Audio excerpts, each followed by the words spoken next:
Selamat siang Ibu Bapak semuanya, apa kabar hari ini saudara-saudara semuanya? Semuanya baik-baik saja? Puji Tuhan ya. Kita sudah ada di bulan April. Di hari Minggu pertama di bulan April, kita sudah selesaikan seperempat dari tahun ini. Sekarang kita memasuki paruh berikutnya dari semester pertama ini. Puji Tuhan, saudara-saudara, saya selalu merasa bahwa hidup ini menyenangkan, bahwa hidup dan waktu-waktu itu rasanya singkat. Karena apa? Karena memang saya selalu berpikir bahwa hidup ini adalah anugerah Tuhan.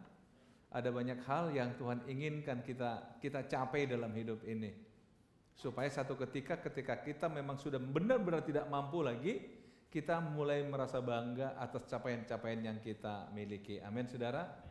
Sehingga ada banyak orang juga menjadi saksi dari kehidupan kita, bahwa ada tahun-tahun yang kita lewati, yang banyak orang mendapat berkat dari tahun-tahun hidup kita. Karena itu hari ini saudara, saya ingin ajak kita untuk belajar dari satu bagian firman Tuhan, berlari menuju sasaran, ya, atau press on toward the goal, ya. Berlari menuju sasaran. Kenapa harus berlari saudara? Saya senang ini istilah Rasul Paulus. Nah kalau kita baca di dalam Filipi pasal yang ketiga 13-14, Filipi 3:13-14, saudara-saudara, aku sendiri tidak menganggap bahwa aku telah menangkapnya, tetapi ini yang kulakukan, aku melupakan apa yang telah di belakangku dan mengarahkan diri kepada apa yang di depanku, dan berlari-lari kepada tujuan. Berlari-lari kepada tujuan. Dari sini saya ambil tema khotbah hari ini, berlari-lari kepada tujuan. Press on toward the goal. Jadi saudara, ada goal, ada tujuan. Berlari pada tujuan untuk memperoleh hadiah, yaitu panggilan surgawi dari Allah dalam Kristus Yesus. Saudara, memang kalau kita lihat konteksnya, Rasul Paulus bicara adalah bagaimana dia menyemangati hidupnya, memotivasi hidupnya untuk selalu sesuai dengan kehendak Tuhan bagi dia. Kenapa dia merasa hidup dia sepenuhnya itu untuk Tuhan, untuk melayani Tuhan. Sementara ada tahun-tahun di belakang dia yang sudah dia buktikan bahwa dia punya kemampuan berkarir, mencapai banyak prestasi dalam karir politiknya. Hebat. Tetapi saatnya dia mengatakan, aku mengalihkan hidupku untuk sebuah tujuan yang lain, yaitu mengenal Tuhan. Saudara, saya ingin coba kita belajar bagaimana Paulus menyikapi hidupnya dalam menata hidupnya untuk masa depan. Menata hidupnya untuk mencapai tujuan di masa depan. Namanya tujuan selalu kita bicara masa depan. Saya coba membagi prinsip Paulus ini atau sebagai dalam proses ini dalam 3 hal. Dari kedua ayat ini kita coba lihat ada 3 hal saudara yang menarik sekali. Bagaimana kita bisa berlari menuju sasaran. Saudara-saudara, berlari menuju sasaran. Sasaran sudah ada, mencapainya berlari. Paulus menggunakan istilah berlari, saudara, itu berarti kecepatan. Lebih cepat berlari daripada berjalan, betul? Dia tidak mengatakan aku berjalan menuju sasaran, enggak. Dia gunakan istilah berlari, berarti hidup ini enggak boleh santai. Hidup ini harus serius. Tujuan itu harus dikejar. Sasaran harus dikejar. Setuju saudara? Sasaran itu enggak boleh ditunggu, tapi dikejar. Kadang-kadang orang punya mimpi, dan kemudian dia anggap mimpinya itu saudara mimpi itu selesai, satu ketika otomatis mimpi itu mendekati dia. Enggak. Mimpi itu harus dikejar. Tujuan itu dikejar. Cita-cita itu harus dikejar. Kalau enggak saudara, enggak akan dapat. Ada banyak orang hebat membuat mimpi, membuat tujuan, membuat goal pada hidupnya. Tapi kalau ditanya setelah 10 tahun, gimana? Ya namanya juga hanya sebatas sebuah rancangan, manusia berkehendak, tapi Tuhan juga yang punya keputusan. Wah saudara, enak banget menjawabnya. Padahal dia nggak buat apa-apa. Tapi hari ini kita belajar saudara, berlari menuju sasaran, berlari menuju sasaran, berlari dan berlari. Hidup yang semangat. Berlari menuju sasaran. Saudara, prosesnya bagaimana? Yang pertama dia katakan, aku sendiri tidak menganggap bahwa aku telah menangkapnya. Saya ulangi, aku sendiri tidak menganggap bahwa aku telah menangkapnya. Apa maksudnya? Saudara baru bisa berlari menuju sasaran karena saudara merasa belum menangkapnya. Artinya apa? Kalau saya ambil dalam hidup kita, jangan pernah merasa engkau sudah mencapai mimpimu. Engkau sudah mencapai tujuanmu. Paulus katakan, aku sendiri belum merasa bahwa aku telah menangkapnya. Aku sendiri merasa aku belum menangkapnya. Jangan pernah puas sehebat apapun engkau hari ini, saudara. Karena kalau masih engkau diizinkan Tuhan hidup untuk hari esok, Tuhan ingin engkau berbuat lebih di hari esok. Saudara, pernah nggak saudara merenung? Bisa dikatakan 1 abad terakhir ini kecepatan teknologi itu luar biasa, betul nggak? Bahkan jangan bicara 1 abad terakhir, mungkin 30 tahun terakhir. Sekarang coba lihat, waduh, luar biasa percepatannya, saudara. Coba bandingkan dengan sekian puluh abad sebelumnya. Kayaknya santai banget. Tapi begitu kita masuk di abad ke-20, sekarang masuk abad 21, waduh, percepatannya luar biasa, saudara. Mobilitas manusia luar biasa. Saya suka ke desa, saudara, misalnya kalau saya arah ke Tapanuli. Nah, berapa hari yang lalu saya ke daerah Langkat, mungkin kalau nggak salah hari Kamis. Dari Langkat masuk ke pedalaman lagi, wah ternyata Langkat itu luas sekali, saudara. Sampai orang sana bilang, kalau lihat di peta ini Aceh Tenggara udah di balik gunung. Waduh, berarti kita udah dekat Aceh Tenggara. Iya, katanya 40 menit bisa sampai kalau kita bisa nerobos gunung. Menembus gunung. Udah sampai, sana udah Gunung Leuser, di sana udah ini. Waduh, saya bilang, begitu sampai di pedalaman, saudara, saya katakan di sana, tahun berapa orang mulai mendiami tempat ini? Gak ada yang bisa jawab. Tapi ada di situ orang tua, mungkin umurnya sudah 65 dengan, saya sudah lahir di sini, Pak. Oh, berarti orang tua bapak udah di sini? Udah. Wah, berarti udah generasi kedua ke sini. Saya tanya lagi, orang tua bapak lahir di sini? Enggak, pendatang di sini. Tapi saudara lihat, di mana sekarang daerah yang nggak dihuni manusia? Saya hanya katakan begini, kalau seandainya 50 tahun yang lalu nggak bisa bayangkan, saya katakan bagaimana orang di kampung ini mau keluar. Kalau sekarang kan gampang banget. Gampang banget. Sekarang kan percepatan luar biasa. Saudara lihat misalnya sekarang ini, saya baru menerima manfaat dari online itu, saudara, ketika di tahun berapa itu, misalnya awal-awal dulu saya tiba-tiba di Jakarta, nginap di satu hotel, saya sakit. Maaf, itu benar-benar buang air dan lemasnya luar biasa. Lemasnya luar biasa, saya nggak tahu mau kemana saya ini. Tiba-tiba saya tanya istri saya itu cukup hafal dengan apa yang harus saya lakukan.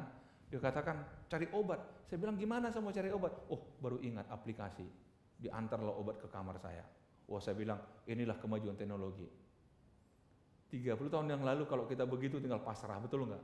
Kehendak mulai yang jadi Tuhan. Tapi saudara lihat sekarang, kemajuan luar biasa. Nah karena itu kalau kita merasa aku sudah menangkapnya, menangkap yang mana, saudara? Aku sudah mencapai tujuanku, tujuan yang mana? Kan masih terlalu banyak tujuan-tujuan yang perlu ditetapkan pada hidup ini. Saudara-saudara, saya ulangi, saya pernah cerita pada saudara, bahwa sesungguhnya manusia ini didesain Tuhan dengan potensi yang luar biasa. Sekitar abad 19 ada satu kisah yang saya baca di sebuah buku. Di sebuah kota kecil lah, katakan di Amerika sana, penduduknya mungkin hanya ratusan keluarga seperti itu. Tetapi dalam 1 minggu pasti ada satu rumah yang kemalingan. Dan itu berjalan bertahun-tahun dan tidak pernah ketangkap malingnya. Setelah sampai 2-3 tahun nggak pernah ketangkap. Sampai masyarakat warga buat siskamling nggak juga ketangkap malingnya. Kerja sama dengan polisi nggak ketangkap juga malingnya. Sampai akhirnya polisi dikerahkan dari kota untuk bisa. Ini kayaknya penasaran banget, kok bisa dalam 1 minggu harus ada, sampai-sampai saudara, karena di sana seringnya kemalingan, orang di sana kalau kemalingan sudah cerita dengan baik. Tadi malam rumahku kemalingan. Artinya apa? Berarti dia kategori orang kaya. Karena yang kemalingan selalu rumah orang kaya. Udah jadi seperti itu, saudara. Ketika diturunkan polisi dari kota, akhirnya kerjaan selidiki, akhirnya ketangkap malingnya orang kampung sendiri. Kemudian dia masuk penjara. Di penjara ada seorang kasih nasihat sama dia begini, kamu tahu nggak, kamu itu orang luar biasa. Bayangkan bertahun-tahun kamu bisa kelabui masyarakat. Bertahun-tahun polisi pun nggak bisa tahu, nggak bisa nangkap kamu. Berarti kamu lebih hebat dari polisi di kampung kita, lebih hebat dari masyarakat di kampung kita. Kamu itu serata-rata. Cuma sayang, kok jadi maling? Seandainya kamu gunakan potensi untuk yang lain, pasti kamu lebih hebat dari semua orang di kampung ini. Itu membuat dia terbuka. Dan dia punya tekad, kalau aku keluar penjara, aku akan mengubah hidupku. Apa yang terjadi, saudara? Begitu keluar penjara, dia sengaja pindah ke distrik yang lain. Dia mengubah namanya. Dan dia mulai profesi baru. Dia bekerja di pertanian. Di satu lahan pertanian, lama-lama dia mulai beli lahan sendiri. Lama-lama dia menjadi pengusaha yang paling sukses di daerah itu. Ada seorang wartawan yang penasaran di mana maling yang dulu ini yang di penjara ini. Dia nggak kehilangan jejak, tapi dia cari ketemu. Ya, ini orang udah ganti identitas, sudah ganti nama, kemudian diwawancarai. Apa yang buat Anda berubah?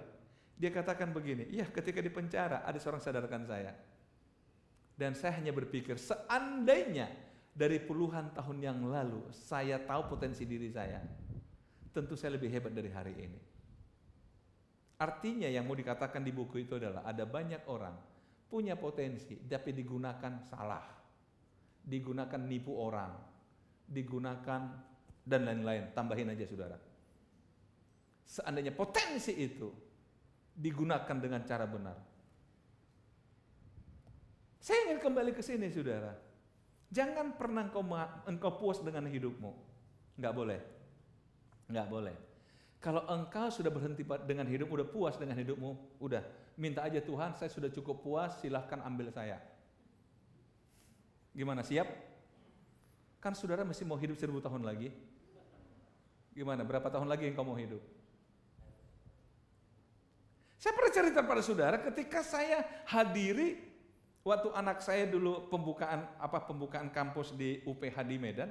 Itu Mukhtar Riyadi kasih sambutan, itu bagi saya menarik sekali. Dia katakan, hari ini umur saya 86, 4 tahun lagi saya 90, dan saya masih punya 4 cita-cita. Dalam hati saya, orang begini apa sih masih kurang, kok masih bercita-cita? Dia dikatakan, saya berharap cita-cita saya bisa raih pada umur 90. Kenapa 90 dikatakan? Karena teman saya Lee Kuan Yew, mantan Perdana Menteri Singapura, nasihatnya saya. Dia katakan apa? Kejarlah apapun yang belum kau capai sampai umur 90. Setelah 90, pikiranmu, memorimu udah mulai terganggu. Makanya dia bilang 4 tahun ini, saya berharap bisa mencapai cita-cita saya. Wow, saudara umur berapa hari ini? Berapa cita-cita saudara masih ada atau udah tinggal berapa? Gimana, saudara? Jangan pernah merasa aku sudah menangkapnya. Ini jadi masalah. Orang yang terlalu cepat puas dengan hidup ini, hidupnya akan jadi santai, saudara. Hidup akan jadi santai. Ya mungkin saudara pikir, waduh ini kayaknya khotbah hari kok berbau motivasi. Bukan, ini Alkitab loh yang bicara. Justru para motivator itu menciplak Alkitab, jangan dibalik, saudara. Amin. Ini kan saya nggak rubah kalimatnya, betul nggak? Aku sendiri tidak menganggap bahwa aku telah menangkapnya. Paulus itu karirnya luar biasa. Tapi dia bilang, aku belum menangkapnya. Aku belum sampai pada tujuanku. Makanya aku berlari menuju sasaran, karena aku belum menangkapnya. Amin, saudara? Yang kedua, apa lagi dia katakan? Aku melupakan apa yang telah di belakangku. Aku melupakan apa yang telah di belakangku. Hari-hari ini orang menggunakan istilah berdamailah dengan masa lalu. Silahkan aja. Kalau saudara lebih suka istilah itu silahkan. Tapi saya coba ajak kita merenung. Apa yang dimaksud dengan firman Allah? Aku melupakan apa yang telah di belakangku. Saudara, ada banyak sekali orang tersandera oleh masa lalunya. Kegagalan di masa lalu membuat dia nggak berani untuk menentukan masa depan. Karena apa? Saya orang gagal. Dan yang luar biasa adalah sakit hati di masa lalu itu terbawa sampai ke masa depan. Sehingga setiap orang sebut nama itu, waduh kita terganggu. Tiba-tiba lagi makan pun selera makan hilang. Hanya karena orang menyebut nama itu. Mau sampai kapan saudara kita terganggu dengan nama, dengan peristiwa? Mau sampai kapan saudara? Paulus, aku lupakan masa lalu. Dan saudara tahu istilah Paulus itu, masa lalu itu kuanggap sampah. Tahu istilah sampah di sana? Maaf. Itu seperti kotoran yang kita buang setiap pagi di kamar mandi. Paham maksudnya saudara?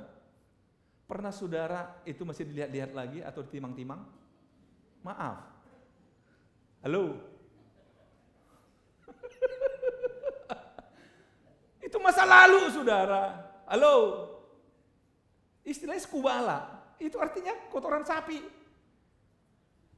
Gimana? Kurang vulgar lagi saudara.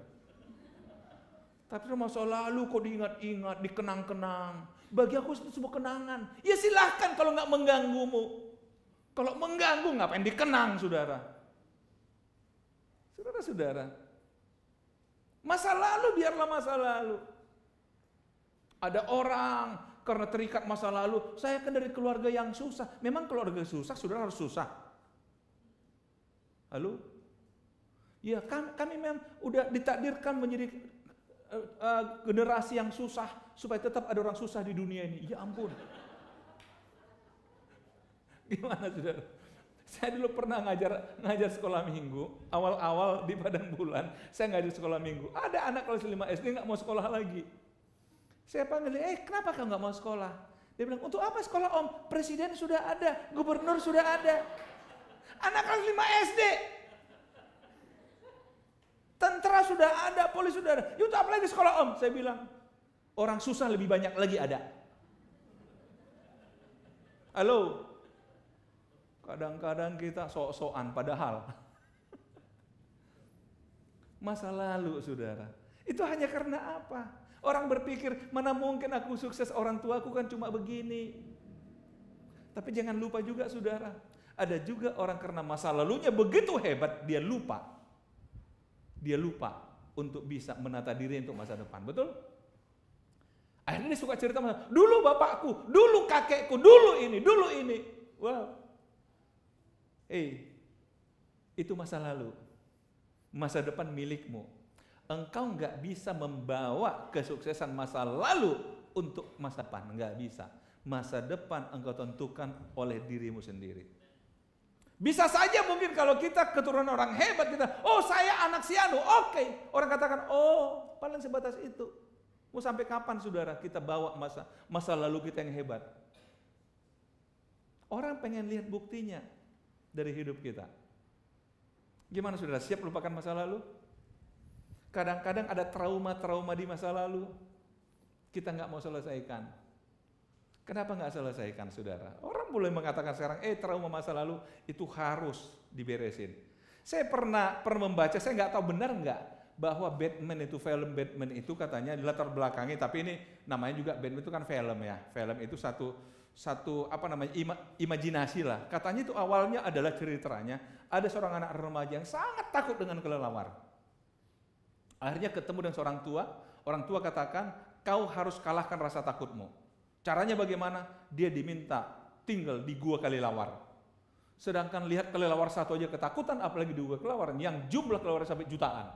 Disuruh tinggal di sana, dikatakan, engkau harus bertahan di sana sampai kau mengalahkan rasa takutmu. Karena dia rasa takut sampai hilang, maka dia jadi kelelawar. Gimana saudara? Saudara masih punya rasa takut untuk masa lalu saudara? Ketika saudara diingatkan pada satu masa lalu, saudara masih punya rasa takut? Gimana saudara? Masih takut dengan masa lalu?